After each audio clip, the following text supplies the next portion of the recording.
Hey everyone, I want to do a couple of density problems with you because I find that this is one of the topics that my students struggle with most. So review this video as much as you need to in order to understand density and how it works. First and foremost, we have to establish, well, density is a derived unit. It's made up of multiple base units. So density, represented by D, equals m over v, or mass over volume. Okay, and we can manipulate any of this as much as we need to solve for something like the variable of volume, solve for the variable of mass, or simply just say mass divided by volume equals density.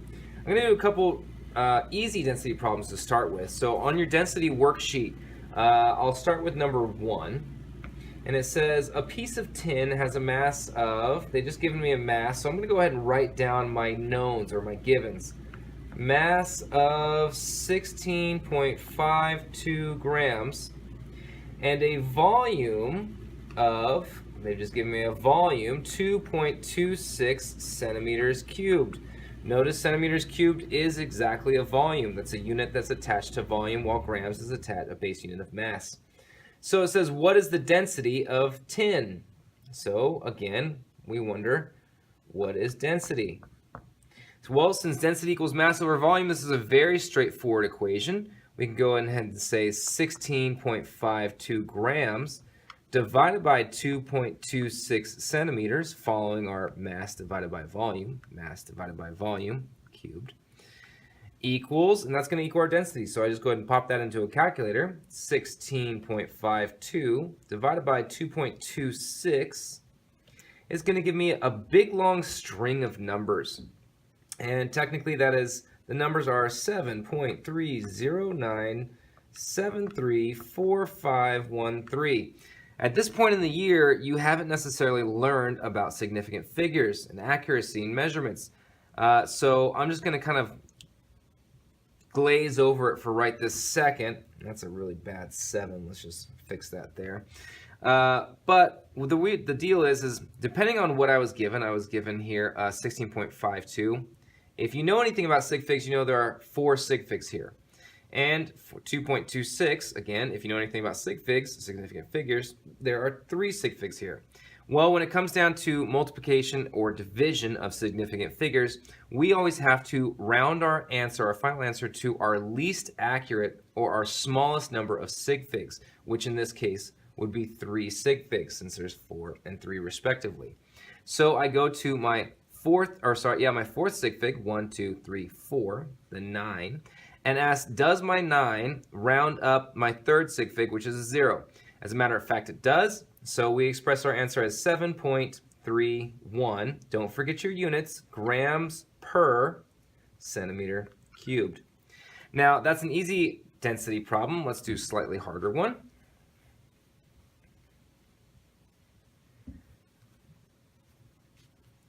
Looking at the back of the worksheet here on number 5, they say the density of pine is generally about, okay, well, they've just given me density. I'm going to go and write down my knowns. Density of pine is 0.5 grams per centimeter cubed.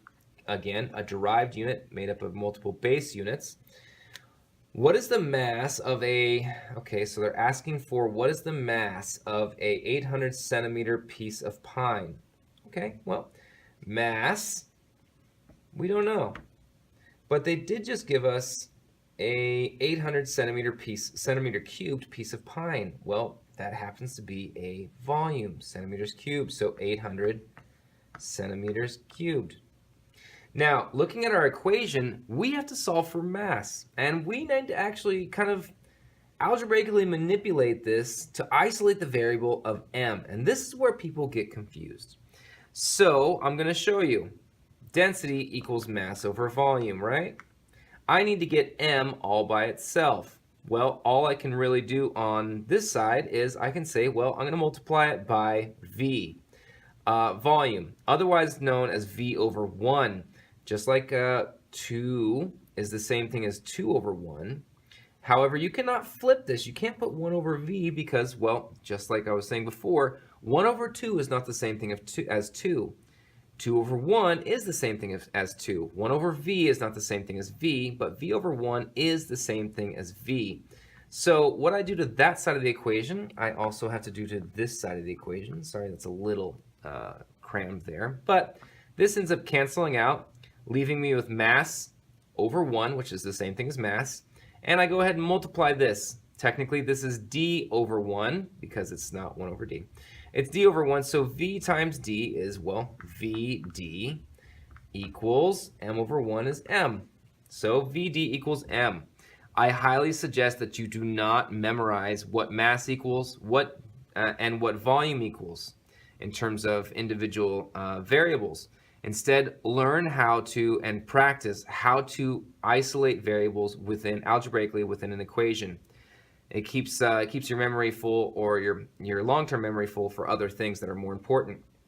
So anyway, v times d equals m, so that means 800 centimeters cubed times 0.5 grams per centimeter cubed. Notice the centimeters cubed is actually a denominator in this case, while this centimeters cubed would be a numerator. They would cancel out. All right, leaving us with the unit of grams, which is a unit of mass. When I pop this into the calculator, 800 times 0.5, I get 400, and I cannot forget my unit, grams. Mass equals 400 grams. All right, I'm going to do one more that's slightly more difficult for some reason. And that is number 7. Let's just try number 7. 6 is pretty much the same thing, solving for volume, but I'm going to teach you 7 so that you can kind of try to figure out how to do 6 on your own. 7 says, diamonds have a density of 3.5 grams per centimeter cubed. How big is a diamond that has a mass? Oh, how big is a diamond that has a mass so big? So that's going to be a volume question. How big is it? How much space does it take up? Volume. That has a mass of 0.10 grams.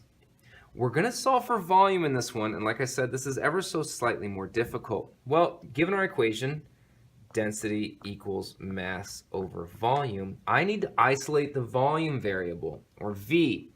Well, that's going to be all by itself. I like to circle things that I want to isolate. That way it keeps me focused on my task at hand, really.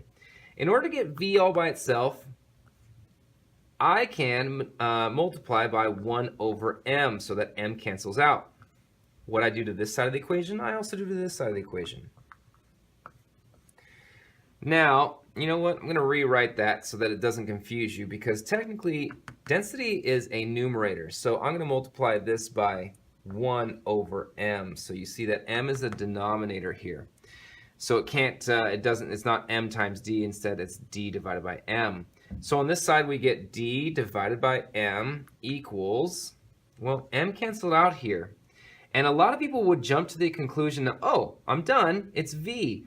No, it's not. It's technically 1 over v. 1 is keeping a placeholder. 1 over v is not the same thing as v, just like 1 over 2 is not the same thing as 2. So when it comes down to it, I have to take the reciprocal of this side, which means I raise it to the -1 power.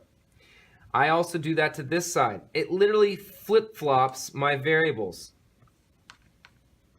Okay? So that gives me m over d now equals v, and I've properly solved for v. I can now plug in my numbers. So my mass was 0.10 grams. My density was 3.5 grams per centimeter cubed. Notice technically this is a numerator, and down here it's going to cancel out. My grams cancel out. That gives me centimeters cubed, which is a unit of volume. So 0.10 divided by 3.5 is going to give me this big string of numbers. And forgive me for technically erasing this, but I want to show you it's 0.02857144286. I'm not going to write down all those numbers because I'm dealing with accuracy, significant figures. And I haven't taught you significant figures yet, or you may not have learned significant figures yet. We'll get to that very soon. But if you know anything about significant figures, or if you're starting to figure out based on previous videos, we know that we technically have to look at what we're given and see how many sig figs are in what we're given. This one has 2 sig figs. This one has 2 sig figs. 1, 2, 1, 2. Zeros in the front are never significant. So I have to round my answer to 2 sig figs. Again, zeros in front are never significant. So I go, there's my first significant figure, there's my second significant figure, I go to my third. Does the 5 round the 8 up? Indeed it does. My answer would be 0.029. It's okay to put a 0 in front of this. They're not significant anyway. There's 2 significant figures, and I have to include my units. And I am done with those problems. So I've showed you how to solve for density. I show you how to algebraically manipulate the formula to solve for mass, and I've shown you how to algebraically manipulate the formula to solve for volume. Please use all of that to complete this worksheet to the best of your ability, and we will talk about it soon. Thanks so much.